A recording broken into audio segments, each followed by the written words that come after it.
Never sit by the upper deck windows on the last ferry to Tsim Sha Tsui. That's what the pier hands mutter when the turnstiles slow and the harbor wind begins to taste of metal. Near midnight, the crew rope the boat. The loudspeaker cracks with a tired announcement, and the city loosens its neon into the water like spilled paint. You find a seat, grateful for the empty benches and the steady thrum of the engines. The cabin feels colder than the night outside. Glass fogs from the inside.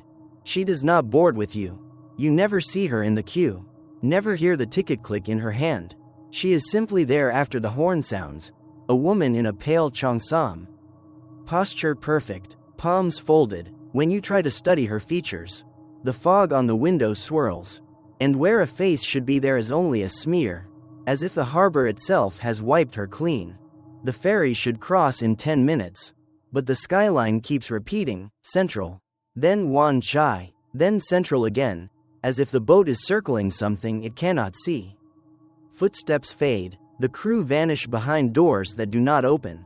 And somewhere beside you, the faceless passenger turns slightly toward the glass. As if borrowing your reflection to try one on. Across the water, the clock strikes 12. The ferry does not dock. Not yet. The Midnight Ferry across Victoria Harbour was never meant to be haunting. For most, it was just a way home. A short, steady ride linking the towers of Central to the crowded streets of Tsim Sha Tsui. But that night, for Kai, it was the only option. Kai was 24, a delivery worker who had spent the evening rushing packages across the city. His last job had kept him later than planned, and by the time he returned to the pier, the MTR had closed. The ferry, rocking gently under the moonlight, was his final path back to the cramped apartment he shared with his older brother. The setting was deceptively peaceful. The harbor stretched wide and black, swallowing the neon glow of Central's skyline. The ferry itself smelled of salt and steel, its paint chipped, benches worn smooth by decades of commuters. A handful of passengers were scattered across the decks, an old man reading a newspaper. A young couple whispering in Cantonese. A businessman slumped with exhaustion. The upper deck was nearly empty. The benches lined with fogged windows that looked out onto the restless water. Kai chose a seat by the window, eager to breathe and watch the lights blur across the waves. He told himself it was just another ride, that in 15 minutes he would be walking the busy streets of Kowloon. Yet something about the ferry unsettled him. The horn that announced departure was softer than usual, almost mournful. The water lapped strangely against the hull, like hands slapping weakly against metal. And when he glanced back toward the entrance, he couldn't recall anyone boarding after him. Still, a faint impression lingered, that someone had taken a seat nearby. The engine rumbled, the ferry pulled from the pier, and the city behind began to fade. Kai leaned into the glass, trying to shake the feeling that he wasn't as alone as he thought. The ferry groaned as it cut across the harbor, its lights flickering against the waves. Kai tapped at his phone, trying to shake off the creeping unease. The connection lagged, spinning endlessly, until the screen went black for no reason. He frowned, shoved it into his pocket, and pressed his forehead against the cold glass. That was when he noticed the condensation. The night outside was dry, the air sharp with salt, yet beads of moisture ran down the inside of the window, distorting the view of Central's towers like tears. He wiped the glass with his sleeve, but the fog returned instantly, thick and deliberate, as though something inside the cabin was breathing against it. Kai sat up straighter. The seats behind him were empty, he could swear they were. But in the reflection of the window, a figure sat 2 benches away, postured perfectly straight, a woman, her silhouette slender, dressed in the pale outline of a cheongsam. He spun around. The seat was bare. His pulse spiked. He looked back at the window. The reflection remained, blurred but undeniable. She sat still, facing the glass, head tilted slightly toward the waves. He squinted, trying to make out her features. Where her face should have been was only a smear, a shifting patch of nothing, as if the mist itself had erased her. The horn blared again, low and mournful. The old man with the newspaper folded his pages, stood, and shuffled toward the stairwell. The couple whispered one last word before vanishing below deck. Kai blinked. He hadn't seen them move. Not really. They were just gone. He stood, heart thundering, and walked toward the center of the deck, forcing himself to glance at every row. Every seat was empty. The air was colder now, enough that he could see his own breath hanging pale in the light. But when he passed the bench where the woman had been reflected, the vinyl was wet, slick with water, as if someone had just risen from the sea and sat there for a while.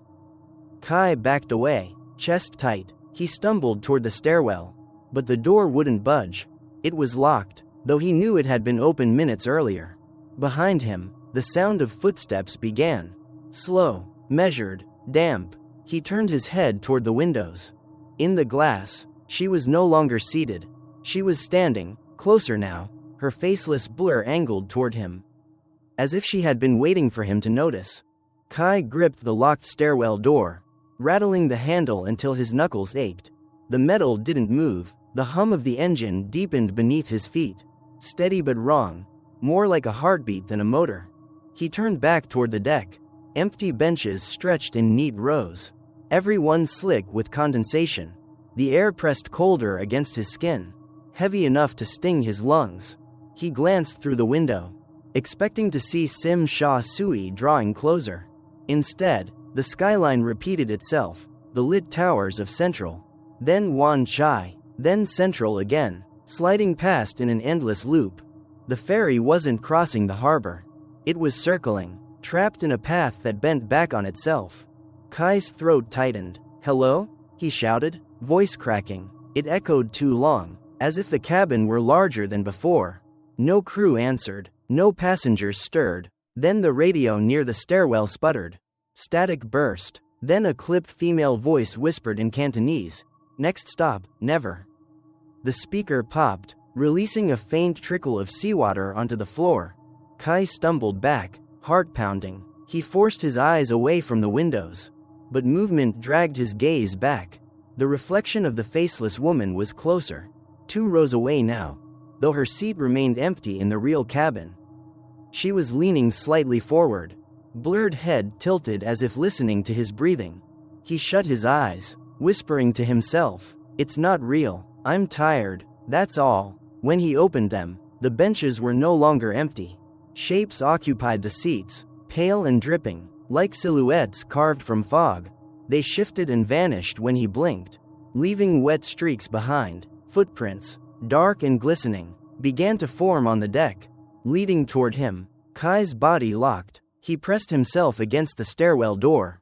The footsteps stopped a few feet away, yet no one was visible. He dared a glance at the window reflection. The faceless woman stood now in the aisle, only an arm's length behind him. The blur where her face should be rippled like disturbed water, pulling faintly at the edges of his own reflection. The ferry jolted, as if striking something unseen. Kai fell to his knees, palms slapping the wet floor. The lights overhead flickered, dimmed, and when they returned, the cabin was emptier still. The old man's newspaper lay crumpled on a bench, soaked through, but its owner was gone. The young couple's whispers had faded entirely, their seats abandoned with nothing left but damp handprints on the railing. Only Kai remained, Kai and her. The ferry circled again. The skyline outside was an infinite loop, neon bleeding into black water. The faceless woman took another step closer. He didn't hear her feet, only the sound of dripping, like water falling from hair that never dried. Kai scrambled backward, chest heaving, eyes locked on that blur where her face should be. His own reflection wavered inside it, distorted, as if she were trying to mold herself into him. The ferry horn bellowed, low and mournful, and the engine pulsed like a heart preparing for its final beat. Kai staggered toward the center of the deck, every instinct telling him to keep distance from the woman, though he wasn't sure distance even mattered anymore.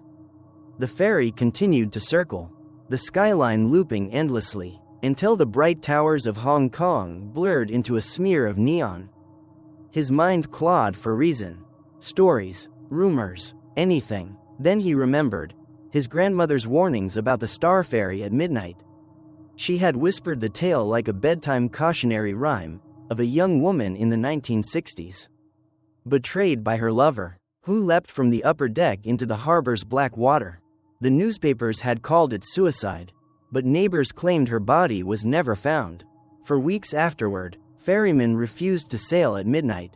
They said she came back, face erased by the sea, forever boarding but never leaving. Kai's chest tightened. He looked again at the faceless figure, her cheongsam clinging as if still soaked, her blurred head tilting with a subtle desperation. The condensation streaking the windows made sense now. It wasn't weather. It was her, the harbor still clinging to her like a shroud. He pressed trembling fingers to the glass, staring at the skyline beyond. The reflection wavered, and for an instant, he didn't see his own face. Instead, he saw hers, except it wasn't blank anymore. Features struggled to emerge, shifting grotesquely, as though her emptiness was trying to fill itself with his identity.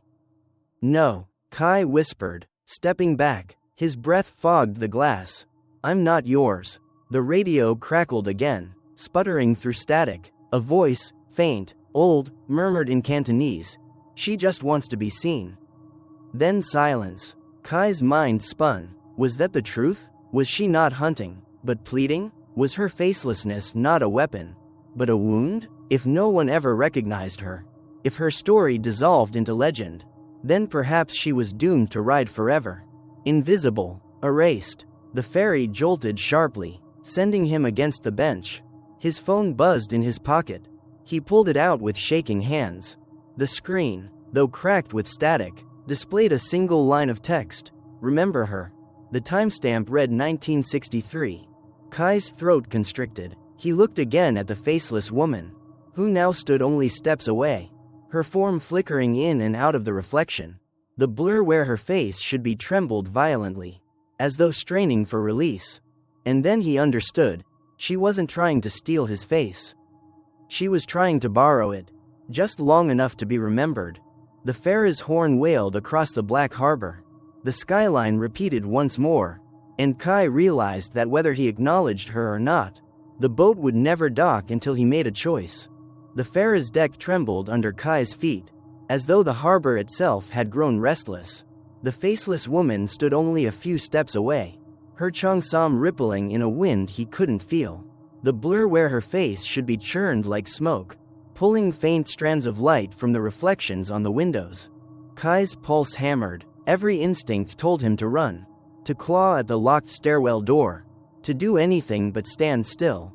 Yet his legs refused to move. His body seemed caught in the rhythm of the ferry's engine, each thrum drawing her closer. She raised a hand. Water dripped steadily from her fingertips, leaving dark stains on the wooden planks. When her arm extended fully, the air thickened, bending the glass around them. For a split second, Kai saw his own face inside the blur, eyes wide, mouth twisted, mirrored and warped. "No," he gasped, backing away. "I'm not yours. You can't take me." The horn blasted again, deafening, as if the ferry itself cried out. The cabin lights flickered, then dimmed to a faint, sickly glow. Around them, seats filled with shapes, ghostly passengers slumped in silence, water dripping from their hair, their faces blurred like hers. The entire deck was an audience, watching. Kai's back hit the railing. The city lights outside the windows were gone. Only an endless black horizon stretched in every direction. He was no longer crossing Victoria Harbour. He was adrift in some void. The ferry condemned to circle forever. The woman's hand brushed his cheek. Ice stabbed his skin, freezing his breath. His reflection in the window vanished, replaced entirely by her blank smear. His thoughts faltered, drowning in the pressure pressing against his skull. He felt her pulling, not just his face, but his memory, his story, everything that proved he existed. And in that moment of suffocating terror, he remembered the message on his phone. "Remember her." Kai forced himself to speak. His voice trembled, but he pushed each word out like a shield. "I know you. I know what happened. You were left behind, lost in the harbor. They never found you. But I see you now. I won't forget you." The blur quivered, the pressure in his head loosened. The faceless woman froze, her dripping hand shaking as though unsure whether to release him or cling tighter. The ghostly passengers stirred, their outlines wavering like mist in wind. "I'll remember you," Kai said louder, "not just as a story. Not faceless. You're real." For the first time, her form faltered, the smear on her face rippled, and faint traces of features surfaced, a curve of lips, the shadow of eyes, flickering in and out like a half-formed reflection. She wasn't whole, but she wasn't nothing anymore. The ferry lurched violently, the passengers dissolved into vapor. The horn blared one final time, echoing across the void. The woman stepped back, her faceless blur tilting as if in acknowledgement. Then, slowly, she drifted toward the window. With each step, her body thinned into mist until she was gone, leaving only condensation dripping down the glass. The skyline of Tsim Sha Tsui snapped into view outside. The ferry engines hummed with their ordinary rhythm, and the lights above brightened. Kai collapsed onto the bench, gasping. His palm still burned cold where she had touched him. But the ferry was docking at last. The ferry slid into the Tsim Sha Tsui pier with a groan. Its horn softer now, almost relieved, Kai rose on shaking legs, gripping the bench to steady himself. Around him, the cabin was empty, no passengers, no crew, no trace of the blurred audience that had filled every row. Only silence, and the slow drip of water from the ceiling onto the floorboards. The doors clanged open, harbor wind rushed in, warm compared to the freezing air of the ride. Kai stumbled down the gangway, every step heavier than the last. On the pier, a few late-night stragglers glanced at him without recognition, as if he had stepped off an invisible vessel. He fumbled in his pocket for his phone. The screen had cleared, the old timestamp was gone, but tucked into his other pocket, folded and damp, was a ferry ticket. Its ink was faded, the paper yellowed, the date printed clearly, 1963. Kai's throat tightened. He clutched the ticket like proof, though he wasn't sure proof of what, her existence, or his own survival. For days afterward, he avoided the harbor, yet at night, in his apartment, he swore he could hear the low mournful blast of a ferry horn drifting through the city. Sometimes he dreamed of her, standing by the window, faceless, waiting. In the dream, she never reached for him. She only sat, still and silent, as if asking him to keep his word. And every time he woke, the old ticket lay on his bedside table, no matter where he had hidden it the night before. Not all hauntings are born of anger. Some are born of absence, of being forgotten, erased until even memory refuses to hold a shape. The faceless woman on the Midnight Ferry was never hunting for vengeance. She was hunting for recognition, for someone to see her where the harbor had washed her identity away. Kai understood too late. Her blurred face wasn't a mask of terror but a wound. To look at her was to risk being consumed. Yes, but to look away was to condemn her to vanish again. In that moment of choice, he offered her something no ticket or timetable ever could: remembrance. And perhaps that is the truest horror of cities like Hong Kong. They build upward, tearing down the old, drowning history in neon, yet beneath the glitter, tragedies linger, silent, faceless, waiting for someone to acknowledge them. If no one does, they find their own way back, riding ferries, pacing tunnels, haunting elevators. The ferry still runs at midnight. Tourists ride it, laughing, staring at the skyline, but sometimes, when the windows fog for no reason, locals glance away. They know what it means. Because on Victoria Harbour, the dead don't always stay in the water. Sometimes, they come back for a seat by the window.